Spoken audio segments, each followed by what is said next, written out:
So I caught an early screening of this last night, and I was moderately anticipating this. This comes from Christoper Landon, the man who's never met a gimmick he doesn't like, the director of Happy Death Day, Freaky. He's been involved with the side of horror that I'm not crazy about, so I was cautiously optimistic about this one. So at the early screening last night, they did pass out free t-shirts. So that's pretty cool. Drop was produced by Michael Bay and Jason Blum. That sentence is either going to make you throw up in your mouth a little bit, or you're going to be kind of excited about it. The movie stars Megan Fahey and Brandon Sklenar. If you're like me, you saw this trailer 20 times leading up to the release.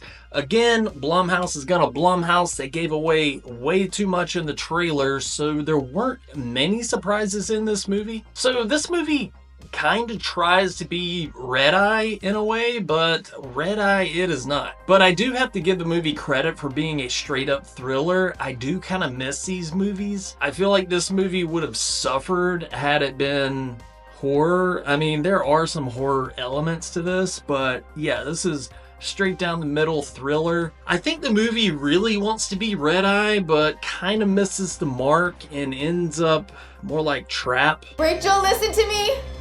Your husband is the butcher!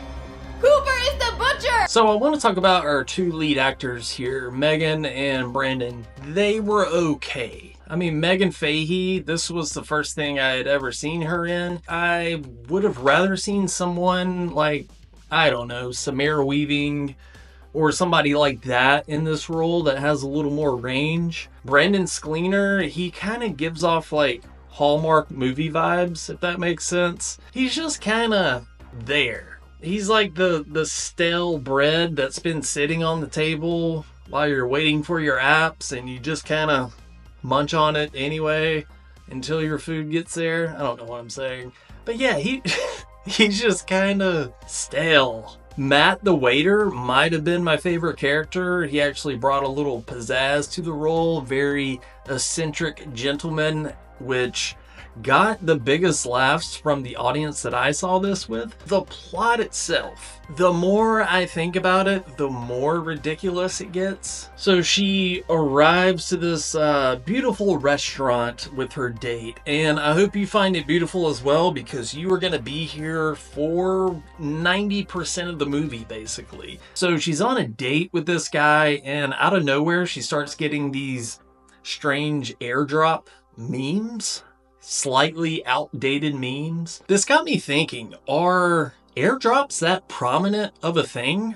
Do people use them? And do people use them enough to warrant an entire movie based on airdrops? I mean, I literally can't even remember the last time I or any of my friends used airdrop. We usually just text stuff to each other, but I don't know, maybe I'm out of the loop. The only time I hear about airdrops is when like a weird guy on an airplane airdrops dick pics to people. Whatever that airdrop thing is, quit sending naked pictures. Let's get yourself to Cabo. It's an alarming trend. I don't know. But yeah, she starts getting these sort of ominous yet playful airdrops. And you're like, okay, where's this going? And eventually she finds out that she has been tasked with killing her date. Boy, this is a convoluted plot. So basically this guy works for like the mayor, and he's got some pictures that could cause a scandal or something. So somebody decides to follow her on her first date and sort of play this cat and mouse game and force her to kill him. It's kind of a mess the more you think about it. When I got home from the movies last night, I was like, yeah, that was kind of dumb fun. But when you really break it down, you're like, wow, this movie's kind of stupid. It's kind of like Fast and the Furious. Like, you wouldn't go see those movies expecting to learn how to drive a car properly, but they're entertaining. And that's what this movie is. If you're going into this expecting some high art, well, first of all, it's Blumhouse, Michael Bay, and Christoper Landon. That's like a trifecta for schlock. And that's okay. there's room for these kind of movies, and I have to give it kudos for being just a basic thriller, despite being supremely stupid. I think my biggest problem with this movie is the pacing of it. Up until about the last 20 minutes of it, it's like, okay, where's this going? Okay, more airdrops, more ominous text messages. And by the way, she's like in communication with this guy that's like, hey, we got somebody at your house and he's gonna kill your son unless you do this and do that. It's basically Carry On that came out earlier this year. We've all seen this movie many times by now. Being that this is basically a one location movie, it does have to get creative with camera work and lighting to keep the viewer engaged. Sometimes they pull that off successfully, sometimes not. There's some strange shots in this, some very janky editing, like just too many cuts. It's mostly these two sitting at a table talking, and it's like boom, boom, boom, cut, cut, cut. And like I said, the pacing of the movie is pretty damn slow. It's kind of like when you order food and it hits like the 40-minute mark, and then it's like, all right, where's our food? Like, what's going on? How many more ominous text messages can we see? Like, ooh, I wouldn't do that if I were you.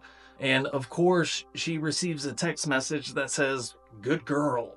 It's like, okay, yeah, that's very original. So there are some fun twists and turns throughout this movie. This is a good date night movie. Just don't go into it expecting to have your world rocked.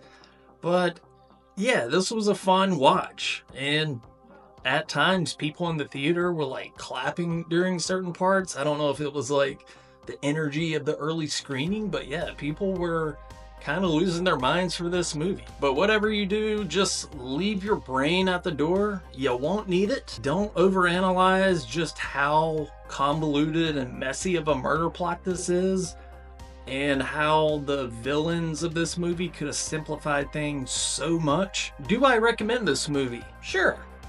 Yeah, it's a good date night movie. It's a lot of schlocky fun. It's a stupid thriller from Blumhouse. This is kind of like Red Eye meets Fast and the Furious. It's like that, but ramped up with all kinds of stupidity. I remember everything about my father. So if that sounds like something that you want to watch, go for it. All right, that is going to do it for this review. If you've seen the movie, let me know what you think in the comments. And hey, if you got a second, thumbs up the video, subscribe to the channel. Plenty more content to come. But yeah, that is going to do it for now. Thank you so much for tuning in, and I will catch you next time.